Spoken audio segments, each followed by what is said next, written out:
ఉన్నటువంటి ఒక స్కూల్ టీచర్గా ఆయన జీవితాన్ని ప్రారంభించి ఈ రోజు ఎక్కడికి వెళ్ళినా సరే అమరావతి పనులు శరవేగంగా ముందుకు తీసుకెళ్తున్నారంటే వారి యొక్క కృషి ఎంతో ఉంది. పెద్దలు నారాయణ గారు, అలాగే గన్నవరం శాసనసభ్యులు వెంకట్రావు గారు, గురుమూర్తి గారు, వేదిక మీద ఉన్నటువంటి అనేక మంది పెద్దలు, ఇక్కడికి విచ్చేసినటువంటి కూటమి సభ్యులకి, మరి ముఖ్యంగా జన సైన్యానికి అందరికీ కూడా నా హృదయపూర్వక నమస్కారం.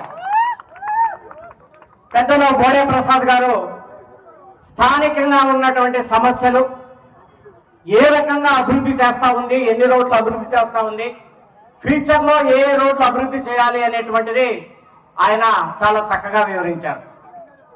పార్లమెంటు సభ్యులు కోరుకునేదంటే అలాంటి సమర్థవంతమైనటువంటి శాసనసభ్యులు ఉంటే, వెంకట్రావు గారు కానివ్వండి, వీరు కానివ్వండి, పార్లమెంటు యొక్క బాధ్యత, సభ్యుడి యొక్క బాధ్యత చాలా తక్కువగా ఉంటుంది.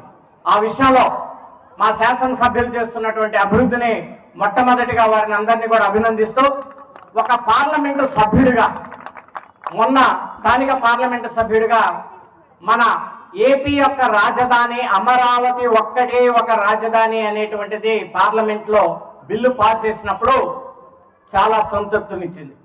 ఒక పార్లమెంటు సభ్యుడిగా ఒక 2 నిమిషాలు మనకి ఈరోజు రాజధాని గురించి చెప్పాలనేటువంటిది మొట్టమొదటిగా నేను అనుకుంటా ఉన్నా. ఎన్నికలకు ముందు మనం తెలుగుదేశం పార్టీ, జనసేన, బీజేపీ కలిసి పోటీ చేసినప్పుడు మన యొక్క అజెండా, మన హామీ ఈ రాష్ట్రంలో తిరిగి కూటమి అధికారంలోకి వస్తే అమరావతి ఒక్కటే రాజధాని అని చెప్పేసి మనం ప్రతి చోట చెప్పాం. అటు ఉత్తరాంధ్రలో చెప్పాం, ఇక్కడ విజయవాడలో చెప్పాం, అలాగే రాయలసీమలో కూడా చెప్పాం. ప్రజలు దాన్ని నమ్మి విశ్వసించి మనకి 175 సీట్లకు గాను 164 సీట్లు ఇచ్చి కూటమిని గెలిపించారు. అదే జనసేన పార్టీకి అయితే 21 అసెంబ్లీకి 21 గెలిపించారు, 2 పార్లమెంట్కి 2 పార్లమెంట్ గెలిపించారు పవన్ కళ్యాణ్ గారి అధ్యక్షతన. ఇంతకంటే మరి నిదర్శనం కానీ, ఇంతకంటే విట్నెస్ కానీ అమరావతి రాజధాని అనే దానికి ఎలాంటి సందేహం అవసరం లేదని చెప్పేసి ఈ సభాపూర్వకంగా రాష్ట్ర ప్రజానికానికి అందరికి కూడా మేము తెలియజేస్తా ఉన్నాం.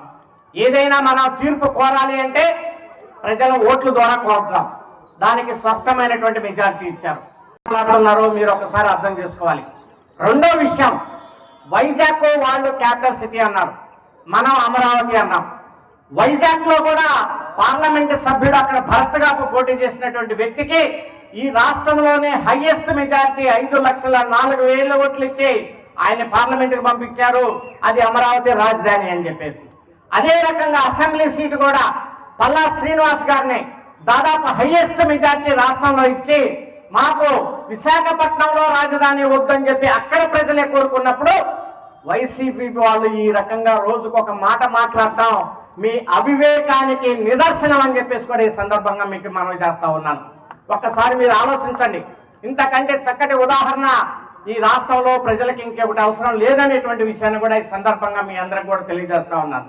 వీళ్ళు ఫ్యూచర్లో ఏం చేస్తారనేటువంటి భయంతో ఈరోజు పార్లమెంట్లో కూడా బిల్లు పాస్ అయింది. రాష్ట్రపతి గారి యొక్క ఆమోదం కూడా పొంది గజెట్ నోటిఫికేషన్ వచ్చింది. నేను చెప్తా ఉన్నాను, వాళ్ళు దీనికి అమరావతి రాజధానికి మీకు నిధులు ఎక్కడి నుంచి వస్తాయని చెప్పి నేను అడుగుతా ఉన్నారు. నారాయణ గారు ఉన్నారు, అలాగే ముఖ్యమంత్రి గారు, ఉప ముఖ్యమంత్రి గారు ఈరోజు 50,000 కోట్ల రూపాయలు ఏషియన్ డెవలప్మెంట్ బ్యాంక్ కానీ, వరల్డ్ బ్యాంక్ కానివ్వండి, నాఫిడ్ సంస్థ కానివ్వండి, హట్కో కానివ్వండి, వీటిలన్నిటి నుంచి 50,000 కోట్ల రూపాయలు ఈరోజు మనకి బ్యాంకుల్లో ఉన్నాయి. బ్రహ్మాండమైనటువంటి రాజధాని మనం నిర్మించుకోబోతా ఉన్నాం అనేటువంటి విషయాన్ని ఈ సందర్భంగా మీకు తెలియజేస్తా ఉన్నాను. మరి ఒక విషయం, నారాయణ గారిని మన శాసనసభ్యులు చాలా రిక్వెస్ట్ చేశారు, తాడిగడప నుంచి దాదాపు ఒక 10 కోట్లు కావాలి అని చెప్పేసి ఆ రోడ్డు ఎక్స్టెన్షన్కి. మరి నేను కూడా నారాయణ గారితో చెప్పాం, ఇది అమరావతి రాజధాని పక్కన ఉన్నటువంటి కాన్స్టిట్యున్సీ. ఉదాహరణకి హైదరాబాద్ గురించి పక్కనున్నటువంటి దిల్సుఖ్ నగరం లేకపోతే పక్కన ఉన్నటువంటి కూకట్పల్లి ఏ రకంగా ఉంటుందో హైదరాబాద్కి, ఇది కూడా అమరావతి రాజధానికి పక్కన ఉన్నటువంటి కాన్స్టిట్యున్సీ. డే బై డే ఇది ప్రజల పాపులేషన్ పెరుగుతూ ఉంటుంది, విస్తీర్ణ పెరుగుతూ ఉంటుంది. ఇక్కడ ఉన్నటువంటి వసతులు కావాలి, అప్పుడే ఇక్కడ ప్రజలకు న్యాయం జరుగుతుంది అనేటువంటి విషయాన్ని సందర్భంగా తెలియజేస్తా ఉన్నాను.